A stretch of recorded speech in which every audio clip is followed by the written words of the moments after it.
Gepleýär Azatlyk Radiosu. Habarlar gündölügi gepleşigimizi dowam etdirýäris. Mikrofon öňünde Merdan Tariýew. Aşgabatyň döwlet idara kärhanalarynda şeýlede ýokary hujaýlarynda mart aýynda geçiriljek köpçülikliň şäherlerine mejburi meýlitin ýagdaýda gatnaşjak işgärder talyplaryň tanawlary düzülip başlandy. Idaramyzda her aýda geçiriljek tomoşalary gatnaşjak çäreçileriň topary diýilip atlandyrılan tanaw düzülýär. Şol topara adatça 50 adam girdilýär. Soňra olar tutuş aýyň dowamynda geçiriljek çärelere gatnamaly edilýär diýip Türkmenistanyň demir ýol uloglary ministrliginiň atlandyrylmasyzlygyny soran bir işgäri Azatlyk Radiosynyň ýerli habarçysyna gurrun berdi. Onuň sözlerine görä, häzir esasan ýazgy atçapsyk mewsumi we Nowruz bayramy bilen baglylykdaky geçiriljek çärelere taýýarlyklar görülýär, degisli görkezmeler berilýär we pul seristeleri ýygnalýar. Şeýle ýagdaýlaryň bardygyny Türkmen Politeknik Institutunyň mugallimläriniň biri hem tasdiklaýar.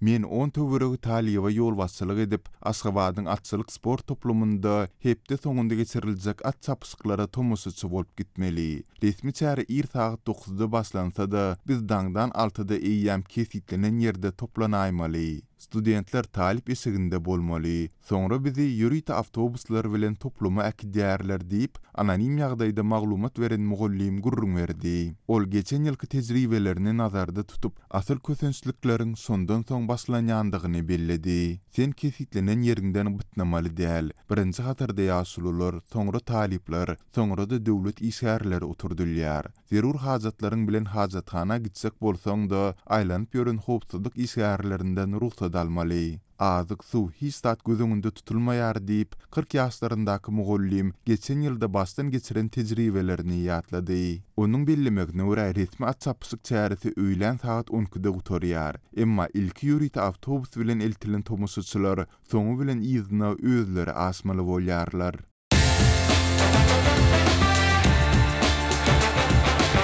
Дорогие радиослушатели, информация радио «Азатлык» теперь доступна и на русском языке. Наш сайт на русском rus.azatxabar.com.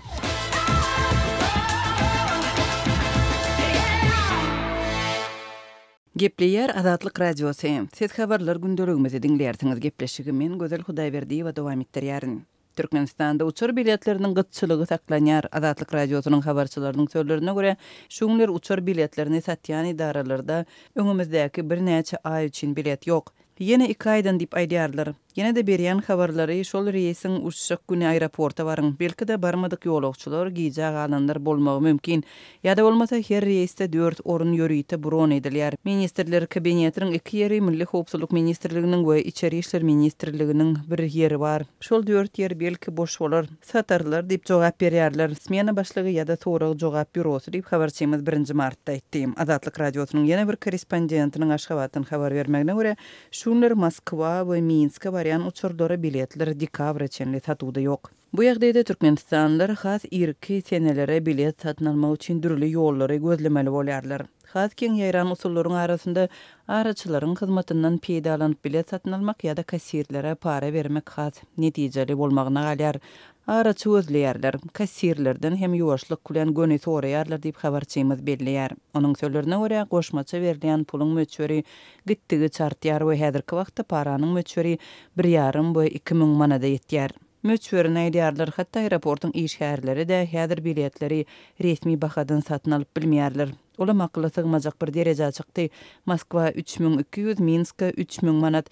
Üstesine häzir biletleri ýok diýilende uçurda boş ýerleriň gözeýilýän wagty bolýar. Türkmenistanda uçur biletlerini diňe naqd pula satyn alyp bolýar. Tölek kassalarda amalaşyrylýar, onlaýn ýa-da bank kartasy bilen tölek edip bolmaýar. Ýurtda uçur biletleriniň gytçylygy ýyllar boýy saklanyp gelýär. Bilet gytçylygy ýurdun içerki reýslerine, şeýle-de demir ýol transportynda hem ýüze çykýar. Azatlyň Telegram sosial ulgamyna sahypasyna ýazylaň. Bizi gözle bölümine Azatlyk Radiosu ýazyp tap bilersiňiz. Biz bilen Telegram arkaly goşmak belgisi 420 724 168 983 we goşmak belgisi 420 773 797 383 telefon belgileri bilen habarlaşyň. Biz siziň şahsiýetiňiziň gizlin saklanjakdygyna kepil etýäris. Gepleýär Azatlyk radiosu. Efirde habarlar günneligi bilen men Ýogşan Anna Urban. Türkmenistanyň prezidenti 8 Mart bayramçylygy münasibetli ýurdun aýal gyzlaryna öz adyndan berýän 40 manat pul sowgadynyň meçhörünü köpeldip 60 manada ýetirdi. Yerli synçylar prezidentin aýal gyzlara berýän sowgadynyň dollarlaryň gara bazar narhyna 3 dollar gowrak meçhöründe serişde bolýanyny aýdýarlar. Bu dollaryň satyn alyş narhyna aýdylanyna şeýle.